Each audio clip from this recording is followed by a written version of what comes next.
Lucia Rossi, 26, lives in the shadow of her older brother Marco in the picturesque town of Montalcino, Tuscany. As the family prepares for Marco's wedding to Elena, Lucia discovers that her parents see her as nothing more than a burden. Lucia's world collapses completely during the wedding reception when her father gives a public toast stating that only one daughter is useful, and that's not her. But this humiliation will become the catalyst for a transformation that no one in the Rossi family expected. Surrounded by the secrets her family has kept hidden, the pain of betrayals, and the revelation of her own intrinsic worth, Lucia finds herself at a crossroads. She must decide whether to continue existing in the shadows or finally assert herself and claim her rightful place. The intoxicating fragrance of white roses intermingled with the comforting aroma of Grandma Carla's slowly simmering ragu in her kitchen. It was a Saturday morning in June in Montalcino, and the Tuscan sun filtered through the green shutters of our family home, creating golden streaks on the terracotta floors. Me, Lucia Rossi. I was ironing yet again the blush pink dress I'd be wearing for my brother Marco's wedding the following day, ensuring it was absolutely perfect. Lucia, where are you? My mother's shrill voice echoed from downstairs. Elena is here for the dress fitting. Elena Marchetti, Marco's fiancée, was everything I would never be. Blonde, elegant, daughter of a local wine entrepreneur, the perfect little princess for the golden son of the Rossi family. Intent on my task, I descended the wooden stairs, their creaks echoing under my feet. In the living room, Elena was standing in front of the antique mirror that had been in the family valley for generations, while my mother adjusted the Belgian lace veil that had belonged to my grandmother. The two of them giggled like old friends. There's our Lucia, my mother said without even looking at me. Elena, dear, tell me what you think of the bouquet we chose. With the perfect smile always present on her lips, Elena turned towards me. Hi, Lucia. Are you so lucky to have a brother like Marco? He really is the man of dreams, she nodded, forcing a smile. Marco was indeed the pride of the family. An engineering graduate, a secure job with a multinational company. In Florence, a new apartment in the city center. Everything our parents had always dreamed of, Abby. Mom, I said shyly. I've finished ironing. Do you want me to help with anything else? My mother finally looked at me, with that expression I knew all too well, a mixture of annoyance and resignation. Go into the garden and help your father arrange the chairs for tomorrow, and try not to get dirty, please. I went out to the back of the house, where Dad was arranging the white plastic chairs under the wisteria pergola giocola. The air smelled of lavender and freshly cut grass. Our father, Giuseppe Rossi, was a man of few words, but his judgments were sharp and insightful. He had worked as a surveyor for the city for 30 years, and his opinion on everything was simple. Marco was success. I was disappointment. Dad, can I help you? I asked, coming closer, period. He looked up from the chairs and shook his head. Better not. The last thing you need is for something to get ruined on the eve of your brother's wedding. His words hit me as they always do, but I had learned not to react. At 26, I was working part-time at a local bookstore and still living at home. Not because I couldn't afford an apartment, but because every time I mentioned the idea of leaving, Dad would say I wasn't responsible enough to live on my own. You know, Lucia, Dad continued, arranging the last chair. Tomorrow will be an important day for this family. Marco is marrying a good girl from a good family. We finally have something to be proud of. The way he finally said it was like a dagger to the heart. That evening, during the rehearsal dinner in the garden, I sat in silence, while everyone talked about how lucky Elena was to join the Rossi family. Uncle Pietro told the story for the umpteenth time of when Marco had won the award for best student in high school. Aunt Rosa talked about how wonderful it was to see such an ambitious young man. And Lucia? Suddenly, her cousin Stefano. What does he do for a living? Our little Lucia. Silence fell over the table like a heavy cloak. My mother cleared her throat nervously. Lucia. Well, Lucia works in a bookstore. She's good with books, she said in an uncertain voice. Stefano replied with a little smile. Books? What a great hobby. A hobby. Like my love of literature, my modern languages degree finished top of the class, the hours I've devoted to reading and writing were all for naught, as if my existence was merely a hobby, Nemela. Marco raised his glass of Brunello. Well, everyone has their own talents. I build bridges. Lucia reads stories. Everyone laughed. I looked down at the plate of papa al pomodoro that I couldn't swallow anymore. Period after dinner. As I helped clear the table, she heard my mother talking to Elena in the kitchen. You know, dear, it's a relief to finally have a daughter to be proud of. Lucia has always been, how should I say, special. Never had a serious boyfriend, always with her head in the clouds. But she's a sweet girl, Elena replied diplomatically. Sweet, yes, but sweetness is not enough in life. You need ambition, determination. Things that Marco has always had and that Lucia, well, let's hope that in time she will understand. I stood still behind the door, clutching the dirty dishes to my chest. What level of suffering can a heart endure before finally breaking apart? That night, lying peacefully in my bed, I gazed through the window at the Tuscan hills bathed in the radiant glow of the full moon. Tomorrow should have been the big day for Marco. The day when all of Montalcino would have celebrated the success of the Rossi family. Period. But as I gazed at the stars, a question nagged at me. In a family where there is only room for one perfect child, what happens to the other? What happens when you realize that your parents see you only as the shadow of your golden brother? And have you ever felt like you were living in someone's shadow? How did you find your own light? As the distant sound of church bells drifted on the evening air, it served as a stark reminder that everything would be different the following day. However, I was completely unaware that my father's words during the celebratory toast would set off a spark within me that absolutely no one could have anticipated. The sun rose brightly over Montalcino on the morning of the wedding, painting the sky with a flawless azure. As the July sun promised a perfect day, our house was already buzzing with activity by 7 o'clock a.m.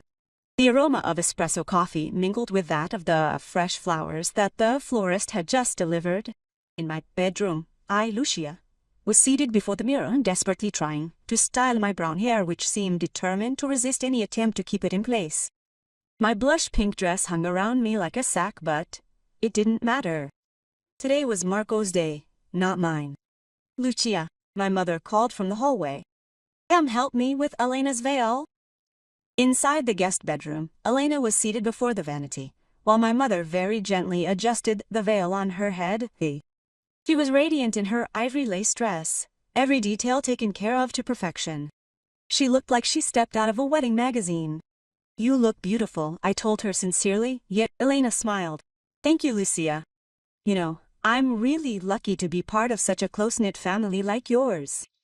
Yuna, if she only knew the wedding would take place in the Church of Sant'Agostino in the heart of the town, followed by the reception at the Marchetti Villa Elena's parents, a dream location, overlooking the vineyards where flower makers and decorators had worked for weeks. At 11 a.m. the entire Rossi family walked toward the church. I walked a few steps behind, as always. Marco was very elegant in his dark blue morning suit. Dad was sporting the best suit he only took out for special occasions, and Mom was wearing a champagne-colored tiara she had bought. The church was packed just for the occasion. All the dignitaries of Montalcino were present. The mayor, the shopkeepers of the town, the winemakers of the area. The Rossis were doing things in style for the wedding of their golden son. During the ceremony, I sat in the front row next to my parents, watching Marco and Elena exchange their vows. Don Alberto's words echoed through the ancient church. Love is patience, love is kindness, patience, kindness. Two things that in my family seemed reserved only for Marco. I pronounce you husband and wife, Don Alberto finally said. Can you kiss? The church erupted in applause. Rice and sugared almonds flew everywhere as Marco and Elena kissed. I looked at my parents. Mom had tears of joy in her eyes. Dad was smiling proudly. I had never seen them so happy about anything that had to do with me. We moved to the Marchetti Villa for the reception. The place was magical. A festive scene, long tables arranged beneath a verdant, vine-covered pergola, soft lighting casting a warm glow on the surrounding vineyards, and waiters in impeccable livery offering prosecco and tasty appetizers. Everything was perfect, everything was expensive, everything lived up to the expectations for their son. Rossi's wedding. To conclude, throughout the pre-dinner drinks, I was trying to talk to the other guests, but invariably when someone asked about my job and I answered, I work in a bookstore. I had to contend with that expression of pity, Mary. Oh, they always said. How interesting. Mr. Marchetti, Elena's father, yes, he approached me during the aperitif.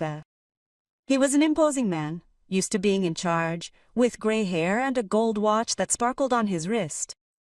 Lucia, right? The groom's sister said, shaking my hand. Do you work in engineering too, Carco? No, Mr. Marchetti. I work in a bookstore in the village. Her smile faded slightly. Ah, well, it's different. Everyone has their own path. No, different. The word that always defined me, period. When we sat down for dinner, I was seated at the family table, of course, but even there, I was relegated. At the far end, next to the older uncles who spent their time talking about their ailments, period, the menu was sumptuous. Typical Tuscan appetizers, peachy pasta with cheese and pepper, stewed wild boar with polenta, desserts of all kinds. Fine wines accompanied each course. The Marchetti family had spared no expense for their daughter's wedding precisely between one course and the next. The guests rose to make toasts and speeches. Uncle Pietro spoke of how well Marco had grown up. The mayor praised the Rossi family for raising such a promising young man. Even Don Alberto rose to bless the new couple, period. Then came the moment that everyone had been waiting for, the speech by the father of the groom, period. Dad rose slowly, a glass of Brunello in his hand. Silence fell over the villa. All the lights appeared to be centered on him as he carefully cleared his throat out. Dear friends, he began in a solemn voice, today is a special day for the Rossi family. Watching our son Marco marry a beautiful girl like Elena fills our hearts with great joy and happiness. A few scattered applauses. Marco smiled, embarrassed but pleased. Marco has always been our pride and joy, Dad continued. Since he was a child he has shown character, intelligence, and determination. He studied, graduated with honors, and found a prestigious job. It's what every father dreams of for a son. He felt his heart race. What was he going with? After a pause, his father took a sip of wine. Then his gaze settled on me for a brief moment. A moment that sent a shiver down my spine. You all know that Giuseppe and Maria Rossi have 2 children, he said, raising his voice. And in a family, you have to be honest. Only one daughter is truly useful. Time stood still. Every sound died away. I could hear my heart beating in my ears. And isn't that you, Lucia? The words fell like stones in the silence of the villa. A silence so deep that you could hear the wind rustling through the vines' rustlings. The 100 pairs of eyes all turned to me. Some were incredulous, others embarrassed, and a few were even amused. I stood motionless, the glass shaking in my hand, my face burning with shame. Mom stared at her plate, unable to look up. Marco and Elena seemed petrified. Marco continued, Dad, as if nothing had happened. He has brought honor to the Rossi name. He has chosen, well, he has built something solid. For this I toast to him and his Elena. The guests, after a few seconds of hesitation, stood up and toasted, but the atmosphere had changed. There were murmurs, whispers, sidelong glances, and I remained seated, unable to move. My father's words reverberated in my head, a seemingly endless echo.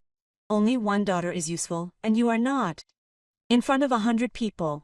In front of the entire town.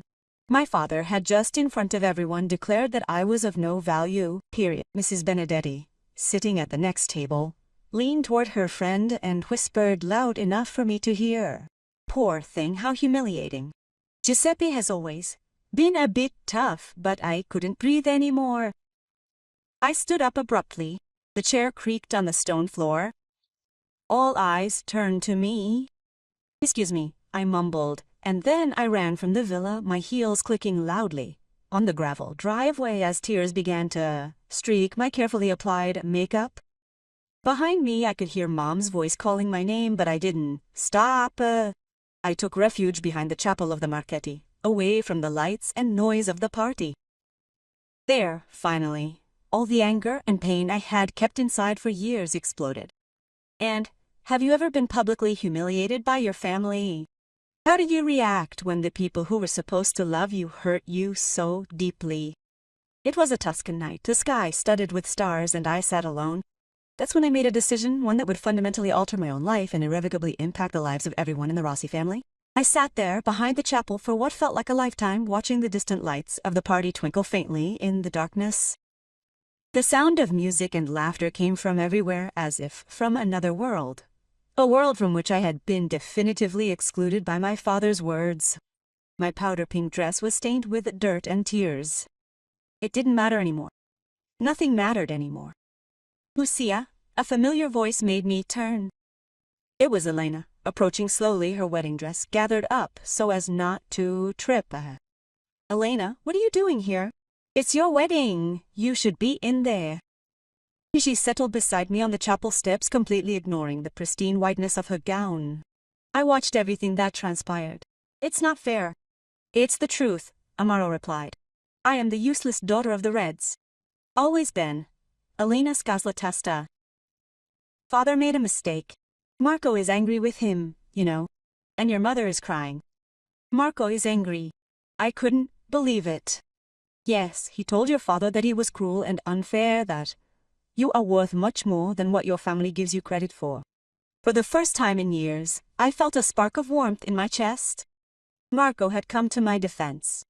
Lucia, Elena continued, there is something you need to know. Something that might change your perspective. I turned to her curious. Ouch.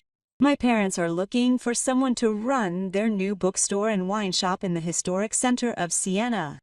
A prestigious venue with cultural events, book presentations, tastings. They are looking for a cultured person who knows literature and knows how to relate to customers. My heart began to beat fast. Elena, what are you saying? I am saying that when I told my parents about you, telling them about your degree in literature, your passion for books, the way you talk about literature, they were shocked. They are immediately interested. They want to meet you. I couldn't believe it. Really?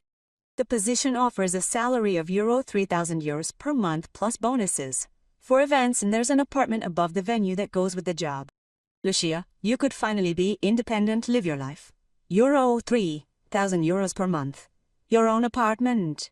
Independence. It was everything I had ever dreamed of. But why are you telling me this? Why are you helping me? Elena Sora is trustment. Because I, too, was the wrong daughter for someone. My father wanted a son to inherit the company. I had to fight for every shred of respect. I know what that means. We hugged each other in silence, two women who had recognized each other. In pain, period. The day after the wedding, while the family was recovering from the celebrations, I asked to speak to my parents. I found them in the kitchen, still in their pajamas, drinking coffee in silence. We need to talk, I said without preamble, period. Dad looked up from his cup. He looked like he had aged 10 years. I overdid it last night. The wine, the excitement? No, I interrupted him. Last night you said what you really thought. Finally, the truth. Mom dried her eyes with a handkerchief. Honey, it's not true that we don't love you, Mom. Enough. I'm 26 and I'm still waiting for you to see something good in me. But now I understand, the problem isn't me. The problem is that you've decided that in this family there's only room for a successful son? Dad banged his fist on the table. Don't talk to your mother like that. And I'll talk like this instead, because I'm tired. Tired of being invisible, tired of apologizing for existing, tired of living in Marco's shadow. Marco is our son. He succeeded in life, Dad shouted. And I haven't, right? Well, you're wrong. I just got a job offer in Siena. Manager of a bookstore and wine shop, €30,000 a month, apartment included. More than your perfect son earns. Silence fell in the kitchen. Mom looked at me in disbelief. It's impossible, Dad said. Of being responsible, of being successful, I'll prove you're wrong. A week later I was in Siena for an interview with Mr. Marchetti. His office had a breathtaking view of the cathedral and he welcomed me warmly. Elena told me a lot about you, Lucia. She told me that you have a real passion for literature. We talked for 2 hours about books, culture, how to create events that combined literature and food and wine. I could feel the excitement growing inside me, with every word. "The place is yours," he said at the end. "When can Tamani?" As surf began, I went back to Montalcino to get my things. Silence. Marco had returned from his honeymoon and was waiting for me. Lucia said to me, "I'm sorry for what Dad said, it wasn't fair. I know, Marco. But in a certain sense he did me a favor, Ma." He opened my eyes. "Don't leave like that. Dad made a mistake, but this is your home." "No, Marco. This is your home." I loaded the car with my books, my clothes, the memories I wanted to keep. Dad remained locked in the garage, unable to look at me. Mom cried silently. "Write to me," she said, hugging me. "Only if you learn to see me for who I am, not for who I am not." 6 months later, the bookshop and wine shop, Pages of Wine, had already become a cultural reference point in Siena. I organized book presentations, poetry evenings, and themed tastings.